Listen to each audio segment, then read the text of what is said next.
तो hello everyone, प्रकाश videography में आप लोग का बहुत बहुत स्वागत है। तो आज हम लोग का जो 100 डे चैलेंज है, उस चैलेंज का जो हम लोग का टास्क है वो है एडुकेशन। और एडुकेशन में आप लोग को हम सोच रहे हैं कि क्यों ना मेरा जो एडुकेशन का जो मतलब जर्नी है, जो मेरा एडुकेशन का जो मतलब हम बीटेक कंप्लीट किए हैं, उस बीटेक का कुछ सफ़र आप लोगों के साथ एक्सपीरियंस जो किए हैं वो थोड़ा शेयर किया जाए। तो हम लोग सबसे पहले क्या होता है कि हम एक छोटे से गांव में, मेरा गांव का नाम मधुपुर है, तो उस गांव में हम पढ़ना स्टार्ट किए वहीं का प्राइमरी स्कूल में। और उस प्राइमरी स्कूल में पढ़ाई हुआ। उसके बाद हाई स्कूल में गए। हाई स्कूल में जो हम लोग का है साथ में है। और उस हाई स्कूल के बाद फिर से मतलब 12 के लिए गए मेरे हाई स्कूल। तो सबसे बड़ा बात है कि हम लोग जो गांव में रहते हैं, जो हम लोग पुरुलिया भाषा में बात करते हैं, और कोई कोई हम लोग जैसे कभी ज़्यादातर हम लोग कुड़माली में बात करते हैं। हम लोग के यहाँ कुड़माली बहुत फेमस है, इसीलिए कुड़माली बात करते हैं। तो जब कुड़माली में बात कर रहे हैं, ज़्यादातर घर का लोग कुड़माली में ही सभी बात कर रहे हैं, तो हम लोग का एक चीज़ होता है कि भाषा के लेके बहुत बड़ा प्रॉब्लम हो जाता है। हम जब पढ़ें उस टाइम मतलब बांग्ला भाषा में पढ़ें। बांग्ला भाषा बहुत कम मेरा घर में बोला जाता था। तो बांग्ला भाषा में मतलब जैसे खुद प्योर बांग्ला बोलने में खुद को भी डर लगता पहले, ठीक है। तो जब प्राइमरी स्कूल में गई तो जैसे टीचर पढ़ा रहा है तो बांग्ला भाषा, जो बांग्ला लैंग्वेज है, उसको ही टीचर अच्छे से समझा देता था अपना भाषा में, मतलब पुरुलिया टाइप का लैंग्वेज में, सिंपल भाषा में। तब जाके जो अपना एजुकेशन का जो पार्ट है उसको समझते थे। लेकिन उसके बाद धीरे धीरे स्कूल में, हाई स्कूल में गए, वहाँ जितना कुछ सभी बांग्ला में ही होता था। लेकिन ज़्यादातर हम लोग के यहाँ बांग्ला के बाद इंग्लिश का इम्पोर्टेंट बहुत बड़ा होता है, क्योंकि कुड़माली भाषा में हम लोग घर का भाषा है। लेकिन हिंदी भाषा तो पूरा राष्ट्रीय पूरा सभी का हम लोग का हिंदी भाषा है, लेकिन हिंदी यहाँ हम लोग का बांग्ला में पढ़ाई जाता है। तो सबसे बड़ा बात क्या हुआ कि इंग्लिश, एक पहले तो कुड़माली अच्छे से बोलने नहीं आता, उसके बाद बांग्ला भी बोलो, बांग्ला भी हम लोग को सीखने का है, और बांग्ला में भी बोलने का है, बांग्ला में भी लिखने का है। उसके बाद हिंदी, हिंदी भी पढ़ाई हुआ, थोड़ा हिंदी भी जानकारी हुआ। उसके बाद इंग्लिश, इंग्लिश सबसे बड़ा हम लोग का कठिन हो जाता है। हम लोग जितना पढ़ते थे सभी इंग्लिश में ही ज़्यादातर हम लोग फेल हो जाते थे। मतलब इंग्लिश बहुत हम लोग का कठिन चैप्टर हो जाता है, क्योंकि हम लोग अपना भाषा ही, खुद का भाषा एकदम पूरा लैंग्वेज अलग है, और इंग्लिश में जब हम बोलने जाएँ तब उसको कन्वर्ट करना पड़ता है कि हम स्कूल जा रहे हैं तो इसको कैसे बोलेंगे, कि हम पहले हमको इंग्लिश में क्या बोलेंगे, फिर स्कूल को इंग्लिश में क्या बोलेंगे। ऐसे करके वर्ड मिला मिला के हम लोग को इंग्लिश बोलने का था। लेकिन इंग्लिश में बहुत कठिन हो जाता है। ज़्यादातर जिसका दिमाग पूरा तेज़ रहता है वो इंग्लिश को जल्दी से उसको समझ लेता है, लेकिन जो मतलब और भी चीज़ों में इंटरेस्ट रखता है और पढ़ाई में उतना ध्यान नहीं जाता है, उसका इंग्लिश सीखना मतलब एक बहुत बड़ा कठिन अध्याय बन जाता है। तो हम लोग को ना कुड़माली अच्छे से आया, ना बांग्ला अच्छे से बोलना आया, ना इंग्लिश अच्छे से बोलना आया।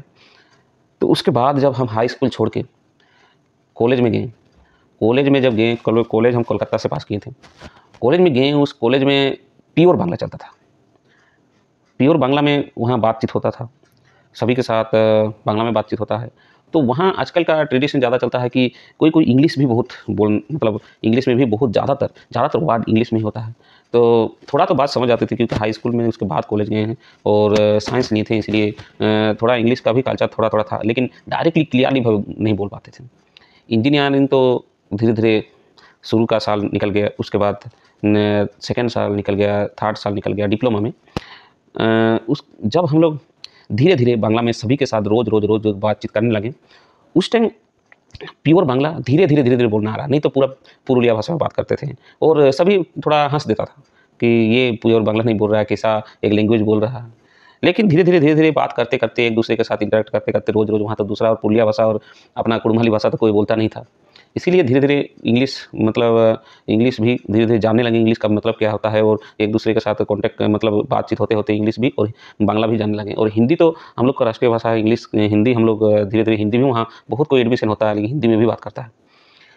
हिंदी हम लोग सीखे इसलिए क्योंकि हम लोग मूवी वगैरह, फिल्म वगैरह सबसे ज़्यादा देखते थे, इसीलिए हिंदी हम लोग जल्दी से सीख गए थे बोलने के लिए और समझने के लिए। लेकिन हिंदी अभी तक हिंदी लिखने नहीं जानते, क्योंकि हिंदी में बोलना आसान है और समझना आसान नहीं, लेकिन लिखना सभी का बस का तुरंत बात नहीं है। उसको अच्छे से पढ़ाई मतलब उसको रोज़ रोज़ प्रैक्टिस करना पड़ेगा, तब जाके हिंदी लिखा भी आ सकता है। लेकिन अभी थोड़ा थोड़ा धीरे धीरे, अभी जब इतना पढ़ लिए उसके बाद धीरे धीरे हिंदी भी लिख सकते हैं, लेकिन बहुत धीरे धीरे।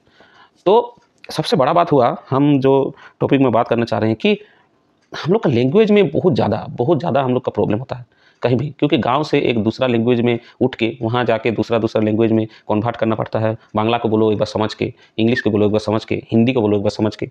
तो इसमें थोड़ा लोगों के साथ डायरेक्टली जो मतलब खुल के बात करने में बहुत प्रॉब्लम होता है। जैसे जब हम लोग का अभी का जो इंटरव्यू का जो हम लोग का जो मतलब आजकल जो कंपनी में आता है और इंटरव्यू लेता है, ज़्यादातर इंटरव्यू सभी इंग्लिश में ही होता है। और हम लोग का पहले से ही लैंग्वेज का इतना प्रॉब्लम, और जो पहले से ही इंग्लिश मीडियम में पढ़ चुका है या कल्चर उसका एनवायरनमेंट ही पूरा मतलब ऐसा स्टूडेंट्स और ऐसा दोस्तों के साथ हुआ है जो इंग्लिश में बहुत मतलब माहिर है, और कोई कोचिंग करके भी, ट्यूशन करके भी पूरा इंग्लिश का मतलब इंग्लिश में अच्छा हो जाता है। लेकिन हम लोग गाँव से उठे थे और ज़्यादा अपना लैंग्वेज तो ही नहीं बोल पा रहे हैं, लेकिन तो हिंदी या इंग्लिश कहाँ से बोल पाएंगे अच्छे से। अभी भी जैसे हम वीडियो बनाते हैं तो हिंदी में थोड़ा बोलने के लिए प्रॉब्लम होता है, लेकिन तब भी बोलते जाते हैं कि कभी तो ठीक होगा। और इंग्लिश भी बोलना आता है, लेकिन कभी कभी मतलब हिचकिचाहट होता है बोलने में, थोड़ा थोड़ा प्रॉब्लम होता है बोलने में। तो लैंग्वेज का बहुत बड़ा प्रॉब्लम है। हम लोग का जो गांव में उठ के, जो एक अलग भाषा में उठ के जाता है एक कॉलेज में और एक दोस्ती के साथ मिलता है और एक नया इंस्टीट्यूट के साथ जुड़ता है, जानते हैं सबसे बड़ी बात है हम लैंग्वेज का बात क्यों करना चाह रहे हैं, क्योंकि हम पीछे हट गए इसी लैंग्वेज की वजह से। क्यों? क्योंकि जब डिप्लोमा हुआ, डिप्लोमा में थोड़ा वैकेंसी, डिप्लोमा पास किए, आज पढ़ाई में अच्छे थे, डिप्लोमा में पास किए, लेकिन लैंग्वेज मतलब ऐसा होता था कि जब इंटरव्यू हो रहा है तो पहले से जो इंटरव्यू ले रहा है वो जान जा रहा है कि ये बहुत अटक रहा है, या जो प्योर बांग्ला भी नहीं ठीक से बोल पा रहा, ऐसा भी हो रहा है। वो जो कॉन्फिडेंस के साथ बोलने का है वो थोड़ा हिचकिचाहट टाइप का, मतलब सोच के बोलना, उसी से पकड़ लेता था। और जो इंटरव्यू में सभी बैठे हैं, और हम इंजीनियरिंग पढ़े थे, तो इंजीनियरिंग में जब इंटरव्यू होता है तो एक स्टेप में कंप्लीट नहीं होता है, उसका टास्क अलग अलग रहता है। पहले ग्रुप डिस्कशन होता है, उसके बाद कुछ ग्रुप में होता है, उसके बाद कुछ बोला जाता है, कुछ इंटरव्यू लेते लेते ऐसे 2-3 धाप के बाद इंटरव्यू का मेन सेक्शन आता है। ऐसा करके जब पहला वाला पास हो सके कर भी लिए, पहले एक एग्जाम लेता था छोटा सा, उस एग्जाम में यदि पास भी कर लें, उसके बाद ग्रुप डिस्कशन ऐसा कुछ हम लोग का रहता है स्टेप। तो वहीं पर मेन जब ग्रुप डिस्कशन आ जाता है तब वहाँ इतना इंटेलिजेंट लड़का रहता है, जो हो सके पूरा शहर का लड़का रहता है, पूरा कहीं से एकदम पूरा हाई लेवल का लड़का होता है। और हम जाकर वहाँ बैठ गए हैं, तो वहाँ जब बोलना शुरू होगा तो हम लोग पूरा फटाफट, कुछ भी सोचने में पूरा माहिर, कुछ भी एक टास्क दे दिया उसको फट करके समझ लिया, उसका कोई टाइम ही नहीं लगा, और हमको सोच के उसको बनाना पड़ रहा है, एक अलग ध्यान में चले जा रहे हैं, उसको बना रहे हैं। तो जो इंटरव्यू ले रहा है, जो उसको देख रहा है, जो मतलब एग्जाम को ले रहा है, वो जान जा रहा है कि इसका अंदर कॉन्फिडेंस थोड़ा कम लग रहा है, तो पहले से ही वो रिजेक्ट के साइड में चले जा रहे हैं। और इसी वजह से क्यों ये हम जानना चाह रहे हैं कि जितना इंटरव्यू जो होता है, ज़्यादातर इंग्लिश को ही इंपॉर्टेंट दिया जाता है, हिंदी को भी नहीं उतना इंपॉर्टेंट दिया जाता है, बंगाली को भी नहीं दिया जाता है, इंग्लिश को ही दिया जाता है। अपना इंडिया में रह के हम समझ रहे हैं कि हिंदी कहाँ है और बंगाली भी कहाँ है। जब किसी बच्चे को या किसी स्टूडेंट को कुछ काम में लेने के लिए खोजें, स्टूडेंट को जब मतलब पढ़ाने के लिए, जैसे कोई बच्चा को स्कूल में पढ़ाओ तो इंग्लिश में एग्जाम होगा, ऐसे करके मतलब सभी इंग्लिश में ही ज़्यादा लोग ध्यान दे रहे हैं। तो क्यों हम लोग को जब इंडिया में रह रहे हैं तो हिंदी क्यों नहीं हो सकता, और बंगाली में पढ़ रहे हैं तो बंगाली में भी क्यों नहीं हो सकता है, लेकिन कोई नहीं समझता है बाहर। इसी वजह से कहीं ना कहीं वो जो मतलब जॉब करने का और कुछ चाकरी हम लोग बांग्ला में बोलते हैं, तो कुछ काम करने का जुनून बाहर में कहीं कंपनी में काम करने का जुनून ही ख़त्म हो गया। क्योंकि हम जानते हैं कि ज़्यादातर बाहर रहना बहुत मुश्किल है, और घर में हम जानते हैं कि घर में जाके कुछ काम और बिजनेस चलाएंगे, जितना पैसा हो जाएगा उसी से काम हो जाएगा। इसीलिए मतलब जॉब और जो जॉब वगैरह में है उसका इंटरेस्ट पूरा चला गया माइंड से। तो कॉलेज में तो ऐसा हो रहा है कि पढ़ाई तो मतलब पढ़ाई के खाली पढ़ाई का एजुकेशन चल रहा है, लेकिन वहाँ कोई एकदम पूरा जैसे प्रैक्टिकल एग्जाम हो रहा है, प्रैक्टिकल एग्जाम पूरा क्लियरली जैसे खुद देख के पूरा लिख के वहीं वहीं सबमिट करने का इस ऑप्शन नहीं। घर में एक पेपर देगा, उस पेपर में पहले मतलब कुछ किताबें देगा, उस किताब से लेके देख के लिख लो और उसको प्रैक्टिकल में जमा कर दो। बहुत आसान है। मतलब कॉलेज में सिर्फ पैसा लेने के लिए आजकल ज़्यादातर कॉलेज पढ़ाई वढ़ाई बहुत कम होता है। हम लोग का भी वही हुआ है, पढ़ाई होता था लेकिन ज़्यादातर अपने से ध्यान देने से ज़्यादा पढ़ाई होता था, क्योंकि वहाँ कोई ऐसा किसी के लिए रिस्क नहीं लेगा। वहाँ खुद को वहाँ मतलब पूछना होगा, खुद को वहाँ जानना होगा, तब जाके थोड़ा आगे बढ़ने में माहिर होगा।